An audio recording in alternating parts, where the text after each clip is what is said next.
Hi, it is Kat from My Happy Insides, and today I want to address this idea of inner work. Like, what is inner work? People use the term, they say it all the time, I say it all the time, but it's not always 100% clear what people mean by it.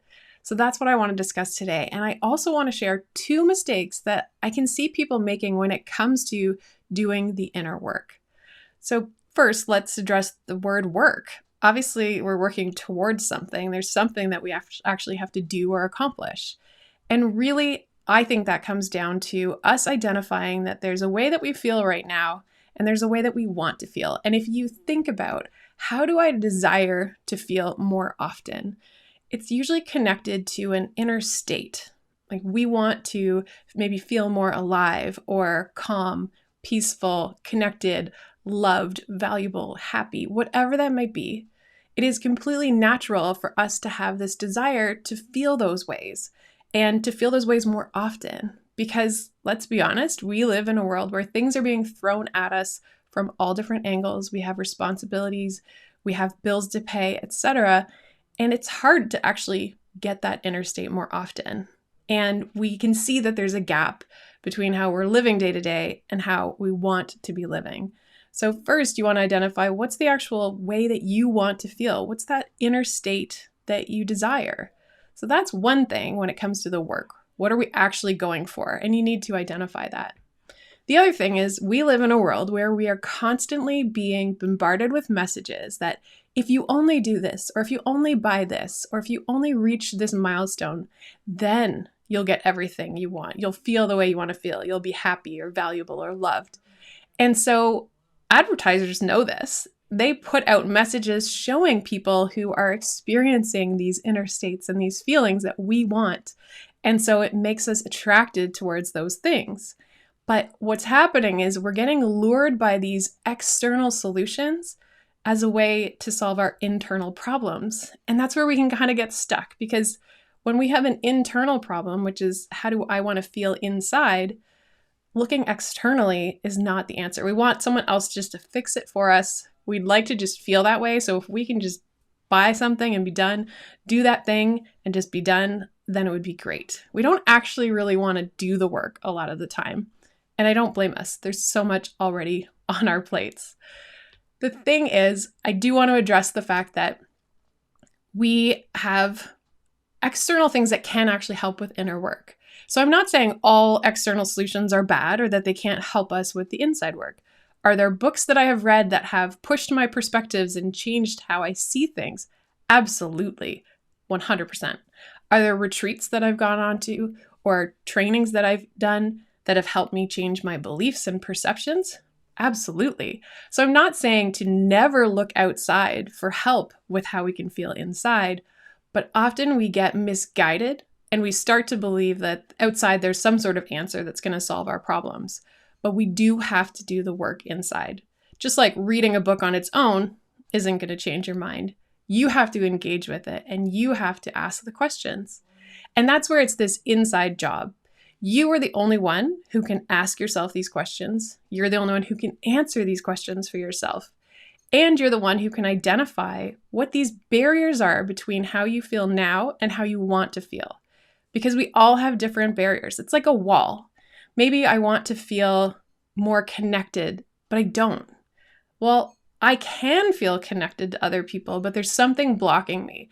So if I start asking these questions and doing the inner work, I can start to want to look at what is the wall, what's that barrier that is getting in the way.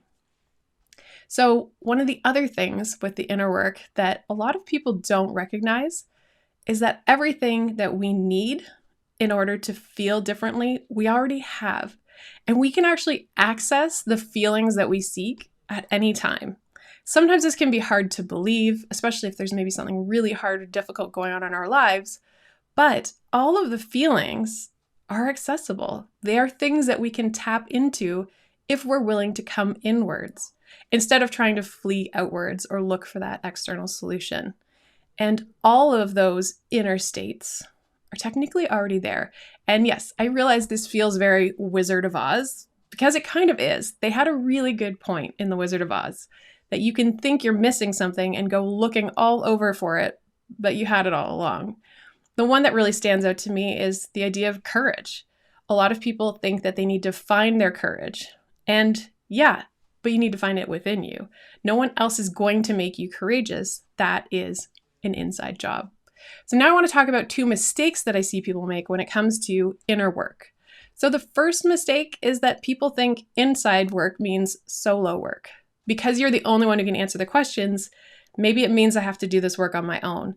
And that's just not true. In fact, I think this work is very difficult to do on your own. So whether that's working with one other person, like a mentor or a coach or teacher, or whether that's being in a community or a group of other people who are doing this work, that will move you faster and further than if you ever did this on your own. This really is the type of work that thrives amongst other people because you'll start to get these different perspectives from other people. You'll start to see the world through different lenses, and you'll start to be able to push yourself and ask questions maybe you wouldn't have thought if you were just on your own. Some of the best growth that I've ever experienced has been when I'm amongst other people who are doing the same kind of work. The second mistake that I see people make is buying into this idea that, well, they can do it, but I can't. They can have it, but I can't. And really, it's that victim mentality of just assuming that this is beyond your reach. This is something that you're not going to get. It's just never going to happen for you. And that makes me really sad because, as I said before, you already have access to those feelings. They are actually inside of you right now. It's just you need to find your way back. You need to break down those walls that are currently keeping you from feeling that way. And when we just assume that something else is outside of our control and that we can't change how we feel, then that just leaves us not moving forward. And it really is a shame that there are a lot of people out there who just say, well, someone else can do it, but I can't, so why even bother? And here's the thing, it is work. But this is really important work because these are desires that come from the core. They come from our heart. When we are not feeling the way we want to feel, we have this sadness and we have this pain that exists when we know how we want to be living and we're not currently living that way. And we have the potential to access these feelings and these inner states, and we're not doing it. And I think we know instinctively when we're missing out on this potential. So I really hope that you maybe think about what inner work means for you. How do you actually want to feel? And then ask yourself, how can I move forward and do the work that's involved so that I can feel that way more of the time? I'm not saying all of the time. We're not superhuman, but you can feel better more often as long as you're willing to do the inner work.